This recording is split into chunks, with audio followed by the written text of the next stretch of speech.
Pretty straightforward interview. All right, episode 8 of the You're the Hero podcast. It is school holidays, so that means that Cam Embry is available other than at 4:45 in the morning or 6 p.m. at night. So we welcome Mr. Cam Embry to the podcast. You're guilty. You're guilty. He's also just come back from Calbarry. So that tan is not a spray tan, it's actually natural. I'd love to tell you there was more sun than there was, But hey. Can't complain about having some time off. Right. And he's a school teacher, so it happens all the time. Yeah, you never get time off. Alright, I don't know why that's not sitting properly. There we go. Hey. Alright, we got it.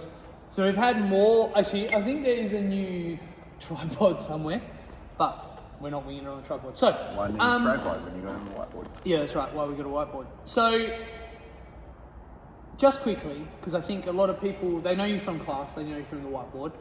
The people who are going to watch this generally know who you are. But I don't think they'll understand how long you've been doing this sport for. So let everybody know sort of when you got started and where you came from with your, let's call it a fitness journey. It's a bit cliche, but I would call it, in my opinion, I would call it a change of sport more than a fitness journey. So let them know sort of what happened and how it all happened. Yeah, well, I started, I've been gumming 5 years. I think this is my 5th year. So, you know, people look at some of the stuff for what I put in, the time that I put in, and some of the movements that I do, and they're like, oh, you know, you've got that overnight. But the reality is, like, the time is building up now for how long that I've been here, which is cool. You know, it's nice to know that things are compounding, you know, progress has slowed down. But where I started from, I've played footy like all my life. You know, from real young all the way through, never really did anything else. Played a little bit of tennis and that sort of stuff. Dabbled in heaps of other sports, but footy's always been there. Shannon started out here a little while ago. Hey, she's gone. Shannon, my wife, started out here before I did. She was loving it, sort of convinced me to come out reluctantly. You know, gym scene has never been anything for me. I've dabbled a few times. You sort of played with the idea of, you know, getting really big and swole. You know, went to the gym for a week and it didn't happen and went, oh, okay, must be doing something wrong here. But yeah, no, Shannon came out and was like, hey, you should come out. I was like, no, I don't think so. But anyway, she convinced me. It was off season of footy, so I was like, hey, bit of extra fitness, why not? Let's give it a crack. I think I did 2 sessions my first week and I was like, got absolutely belted, but felt so cool from it. Like, it was such a great little vibe. Came back, I think I did 3 the next week. So I did 2 the first week, I think I did 3 the next week. Shannon had been hounding me about saying that she wanted to go to unlimited classes, and I'm sort of like, why? Like, 3's enough, surely. I think by the end of the second week, after I'd done my 3rd class, I was like, hey, we should both get unlimited memberships here. And we jumped on, and yeah, like, I did that. So I did footy and the gym out here, the strength and conditioning stuff, for a year. So sort of partnered the 2 of them together. Really found my stride a little bit more with footy, like sort of started seeing the strength pay off with the footy, which was amazing. Unfortunately, I got a couple of massive injuries for footy for that year as well, which was, I think it might have been my 2nd year that I was here. Yeah, so I remember you having to train through a broken arm. That's right, so trained through a broken arm and a smashed shoulder. So, but that was, again, I think that was the mentality shift a little bit for me then, was, hey, I can do this stuff and still function every day, whereas footy, I was getting sore all the time. You know, there's 2-3 days for recovery. You know, as soon as you hit that 30 age threshold, like, recovery becomes a lot harder for the sport of playing footy, and that's, yeah. For me, for footy, I really started, it was getting harder and harder. But what I loved was that while I was coming here, I was still able to do modified movements. You know, like you said, training with a broken arm, you know, there was everything I was able to do in a modified version. So yeah, I pretty much from there, after I'd had a couple of major injuries for that year, that was it. I went, nah, I'm done with footy. I was really buying into what was happening out here. The shift happened really quickly, like all of our social friendship groups. Yeah, keep going, sorry. Yeah, like the social crew were amazing from around here. We were loving I don't know, just the whole vibe, just everything. it was a big change from footy to here, and it's sort of snowballed from there. So, I've had a couple of injuries. Like I had knee surgery a couple of years ago. I think I spent 2 weeks out of the gym here on crutches laid up at home, and I think after 2 weeks at home, I still came in here. Yeah. And was able to modify stuff still, like on crutches. And that was pre half the stuff that we've got now that would have made it way That's better. right, Yeah, right, yeah. It was like all the prehab stuff. Yeah, you're doing all the all the prehab and all the God, we didn't have 100% didn't have ski oogs back then. Yeah, and like we had, the weights machine and everything that we've any now of that got stuff, isn't yeah. there. So, I was able to do everything, with a 2-3 weeks after, pre-major knee surgery in here, modifying stuff. So, and that just shows how much I sort of loved it, and I love moving my body. And now it's part of my day. If I miss a class, there's been the odd occasion where, somehow I've slept in or something's happened and I haven't been able to make it in the morning. It really does give me a pretty average start to my day. Like I'm a bit more wound up, looking forward to what's coming for the end of the day. It's would rather be at the gym instead of at work like a normal person. Yeah. So let's take a step all the way back for a second. So you said at the moment though, like a lot of your movement patterns have plateaued a little bit. And we were talking about, so we ran on the weekend, we had the weightlifting 101, the weightlifting for beginners workshop, and we talked about third wave adaptations. Because I think that this is where people they don't understand these adaptations at all. So when you start, you have like a first wave adaptation, right? And you would have been through that. That was where like you would have felt better at footy because you just started adding strength and conditioning in. So That's right. You would have had an engine and stuff like that. And then sort of with a couple of injuries, you've got to take a couple of steps back and then you accelerate back up to where you were. And then you have these second wave adaptations where it's like you are strong enough, you've got all that. But you're in this position now where it's like third wave adaptations where things like your front squat being just as heavy as your back squat becomes an issue. Having a deadlift but then not being able to do like a very long Sorensen hold, and these sort of things start to come into consideration. And you're in that position, right, where now we have to really individualize your training slightly and be like, all right, you need to do this, or, you do the extras as well, because that's going to be the only way to bring yourself up, right? Like, you're at that position now where things plateau, but you have to do the 1%ers, the small things. Yeah. But all the guys who are new are like, this guy got it overnight. It's like, no. And then you've got to overcome those hurdles too, right? Like of being all like, okay, well I have to do the small things to be able to get to the bigger things in the next steps and the next processes, right? That's right. I mean, it's crazy how much of the little stuff pays dividends long term. Like again, I can do, handstand push-ups are a massive weakness for me, and there's extras each week around that, and I see the growth of those is happening slowly, but I can't do, a session of extras on shoulders and then expect that the next day I come in and I'm going to be able to blitz 20 unbroken strict handstand push-ups. And that's the thing, like it's a slow progression, but I can see and I know that everything builds and compounds and has a big effect. And I was chatting to one of the members just this morning about the handstand walking, because they asked, how long does it take you before you can do that? And I said, I think it was 4 years, at least 4.5 before I could proficiently, walk at least a 7.5 metre. Like I could do little walks before that, but it doesn't happen overnight. And I think that's one of the things I love about this, right? Like you go from that mentality of, I want this straight away, but then when you can buy into it and know that it's progressive, the more you work at it, the more it's going to work. It's great. I remember I was having a conversation about double unders. This was years ago, and Cam was trying to get double unders. I think this would have been the start of the turning point. Yeah. Because you were like, how do you do double unders? And I was like, you just do double unders. Yeah. And then you're like, yeah, but I'm doing the tap drills, I'm practicing, but I still shit at double unders. And my answer was basically like, just do them. So you shit at double unders, like, I don't know what you want from me. And I think from that point, I might be assuming here, but I reckon it was at that point that you were like, okay, I'm expecting them today or yesterday, and I'm trying to do something that I've never done before, or I'm just going to have to just take the small wins, right? Like, you know, you want 100 double unders like Scott, and it's like, yeah, but Scott's been doing double unders for 6 years. At that point, it would have been 6 years. Now it's been like 11. Yeah. So, you know, it's like, how are you going to have double unders like Scott? Well, if I can have double unders like Scott in 11 years and be better than him in 11 years, he's going to be trying to be better than him yesterday. Oh, mate, the double unders. I do remember that conversation. It was so frustrating. Yeah. I just couldn't get them. But yeah, it was one of those things where it's time in the movement.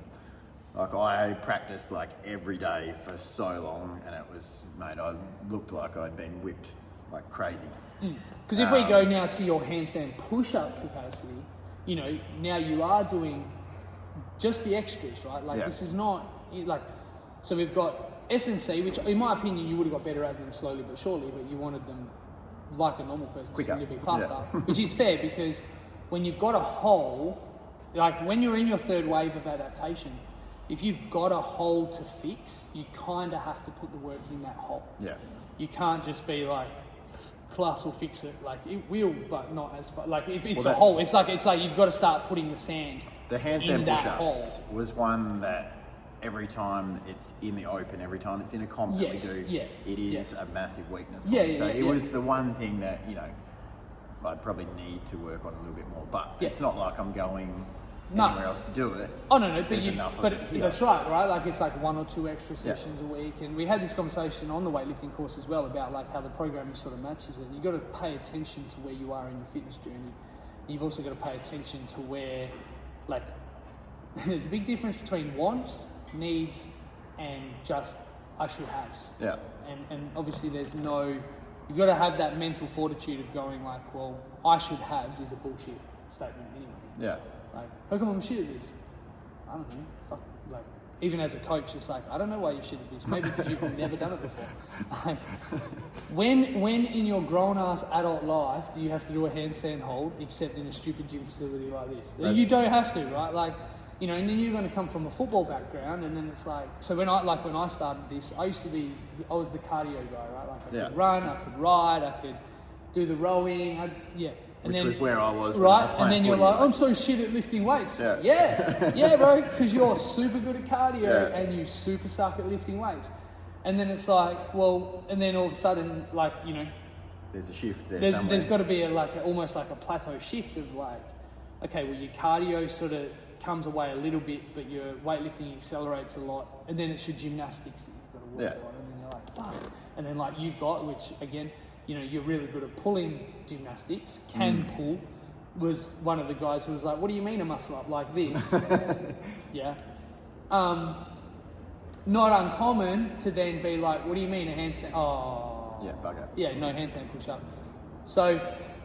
But I mean, even my weightlifting now is at the point where I haven't hit a new number for a snatch or a clean and jerk for at least a year sort of thing. But you can see there's still progression around other bits and pieces. Like the other week, I couldn't pull a 75 kilo snatch from the ground, come in and do a triple 80 kilo hang snatch during class. You know, there's progressions in other areas, but I mean, that's day to day as well. There's so often, you know, you change of your food, you change of your sleep, you change of what you've done the day before affects so much for the day going forward. And which is third wave adaptations, right? So in third wave adaptations, which I will be linking the blog, that's going to be basically a recycle this week of the blog, but where you like in third wave adaptation, which you're in, you know, you're going to have good days, bad days. Yeah. Like, it's very uncommon that people haven't seen a Cam Embry spit, but you know, when you are... Have a look at the mic up from there. Go back to the mic up. Or don't. Yeah, or don't.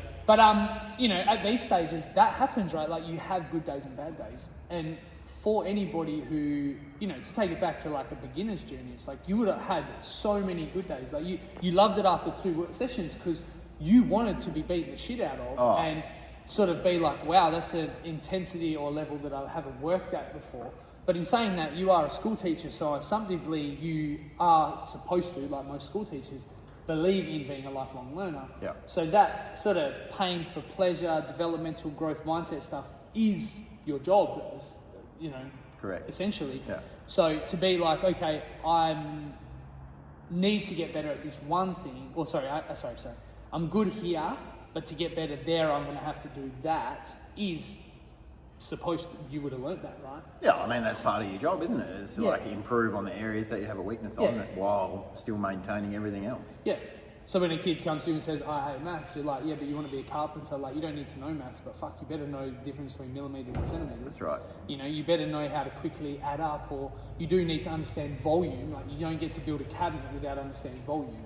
Yeah, well, I mean, you probably do, but that's a classic example actually of, you know, like I teach woodwork and metalwork and that sort of stuff, and kids complain all the time. I mean, that you get kids that obviously love that area, the hands-on stuff, and they'll complain about exactly that, like, oh, I hate maths, it's useless. And you go, well, you kind of need to know, you know, add this, divide it by 3 to get that middle measurement, whatever it is. I was like, it's kind of important, like, and it's the same here, like, everything that you see is not important is important. It all bundles and works together. Yeah, I mean, because you might love running, but you hate weightlifting. Yeah. But yet your weightlifting is going to make your running better because you get stronger means you can run more. Yeah. And your running that you're already good at is you know, like the running's going to help you with your endurance in regards to like time frames.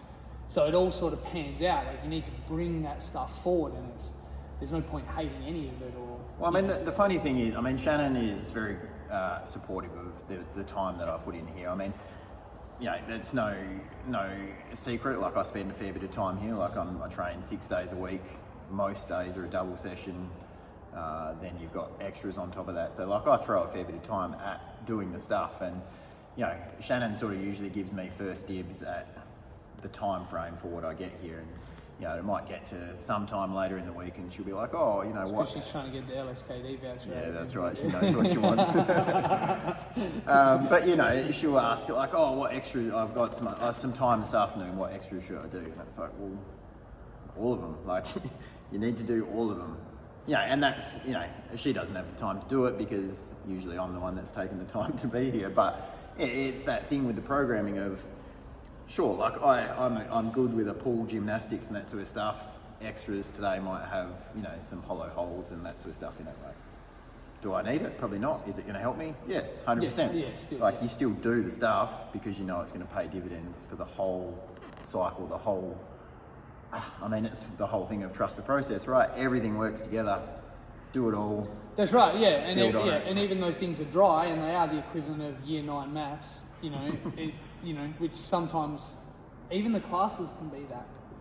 Like we're gonna have. But that's good. Yeah. We're gonna have a lot of people come in today with this handstand walking, and they're just flat out not going to do anything for 20 minutes because handstand walking has no bearing on them. But having that overall picture of like, okay, so there are some people who want to have handstand walking, which is, you know, then you've got to get those guys a chance to do that, and so on and so forth. And that was also the conversation this morning when someone was asking about, oh, how long did it take you to get it? And I was like, oh, a fair while. But I was like, in the big scheme of things, like wall walks build strength of your shoulders, handstand walking, it's just a cool party trick. That's right. Listen. It's literally a cool trick that I pull out for some of the kids at school sometimes. Be like, hey, hold my beer, watch this. Well, same thing, right? Like someone might see a sculpture, like, I don't know, whatever, and they're like, I want to be a sculpturist. And you're like, cool, well, you have to be able to learn how to build a square first. That's right. Like gotta have the basics. Yeah, build a square first. Yeah, but I want to be able to do this. It's like, yeah, if you don't have the basics, you don't have the foundation, you don't have the fundamentals. Yeah. Like, I mean, I know flat out your first open was the first time they ever brought in wall walks.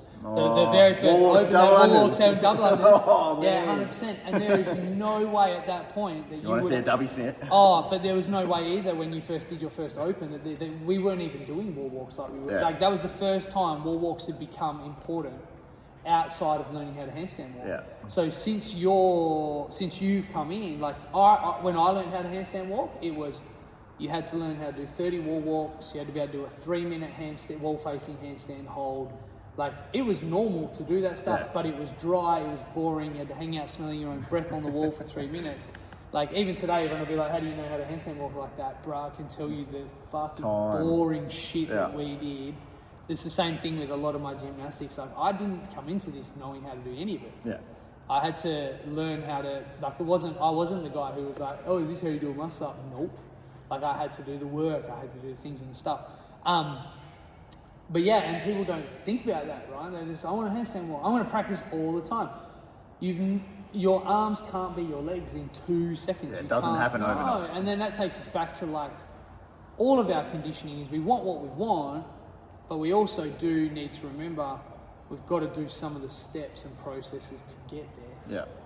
But yeah, again, you got thrown in the deep end that year. That would have been a shit year for you. That was a great year for a dickhead like me who couldn't. I had to learn how to handstand walk, and I had to double and I had to learn how to double under too.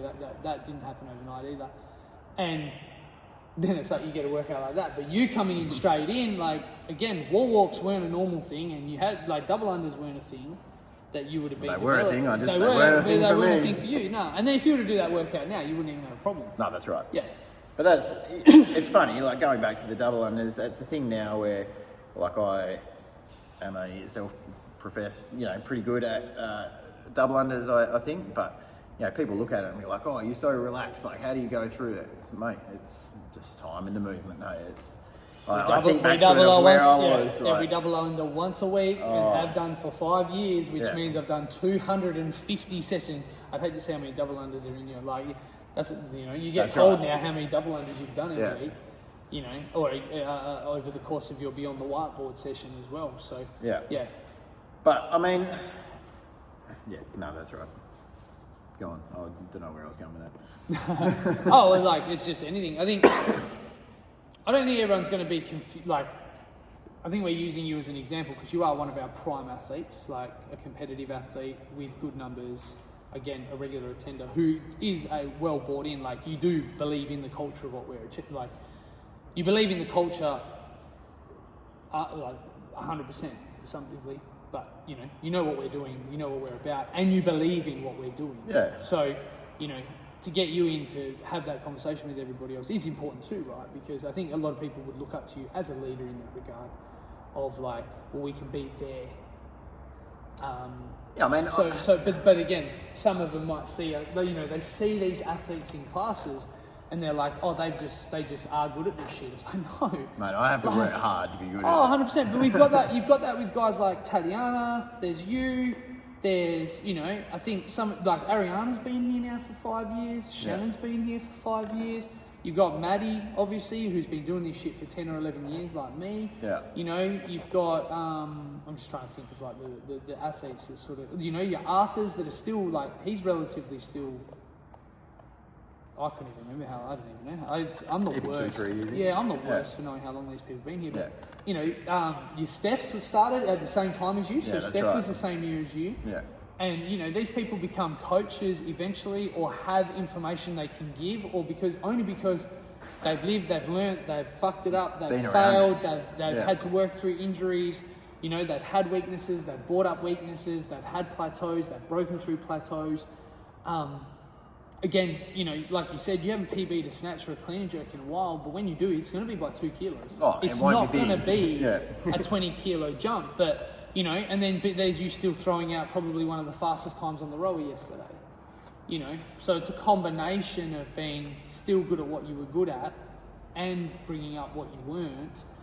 Overall scheme of things, though, is it's not about any of that stuff. It comes back to training for longevity because also neither of us have we're not deluded to be like the actual whole reason why we actually still work out is so that we can beat the shit out of our kids. Absolutely. I got to flog the kids all the time. Which, to sort of close it out, I mean, that's the end goal, right? Is that our kids will see us do these sort of tasks, activities, be committed. Mate, I love it. I've got a little bit of a gym set up at home that gets used never anymore, but, I'll be working in the shed and I love the fact that while the kids sit in our kids area over here, they're busy doing what they're doing. You don't think they're paying attention. They absorb everything. Like we'll go home, I'll be in the gym, I'll be in the shed at home. The kids will come in and they just start doing a full workout, like barbells, pull-up bars, like dumbbells, like just doing full circuits. And I love it. Like it's sets such good example for them. And I think to see how you can just move your body and what's good for it, right? And I mean, I'm at the point now where, I compete a little bit, but only just to keep that competitive edge going a little bit. That's not the sole reason why I train. I don't train to compete all the time. The amount of sessions that I do, sure, I should probably be at the games by now, but that hasn't happened. I do it because I love it. Like I love moving my body. I love being around the community. You see guys like Ray and Teresa still absolutely smashing good scores, you know, that are older than what I am. Like, that's an aspiration for me to still be With moving. 3 times as many kids as you. 100%. Literally. But, you know, like, to be moving my body at that level, at that, you know, as you get a few years on, is great. You know, like, my mum comes here, like, she's, you know, still moving and doing all this stuff in some scale variation some days, like, whatever. Like, being able to move your body longer is the end goal for sure. Like, and that's what I love about all of this, is that there is the ability to do that. And now I'm at the point where, you know, progression is slow, it'll happen, things build on it, do the time, do the stuff, it'll come. But the end goal is just to keep going, like, just be a good example for the kids of how to look after your body, how to move it. And fill time, right? They're in the shed. If they're bored, instead of them pestering the shit out of you, they're finding ways to be creative. Mate, I'm working in the shed and they're not even off asking me to do stuff with them, right, because they're off being creative, not on their iPad sitting still. Like, play. Oscar taking his shirt off, you know, counting how many abs he's got for the day. That's right. Yeah, but play. I mean, to close it out, like, play. This is also just a fancy way of play, like you said before. Absolutely. People who are like, "Oh, how do I do that?" It's like, well, handstand walking is play, but you've got to do the wall walking first. That's and right. Find play in the monotony, in the stuff like, okay, do the wall walks, break down the thing, and then go from there. Have fun with it. Yeah, and just have fun with it. Cool. All right, episode 8. Thank you very much. Cheers.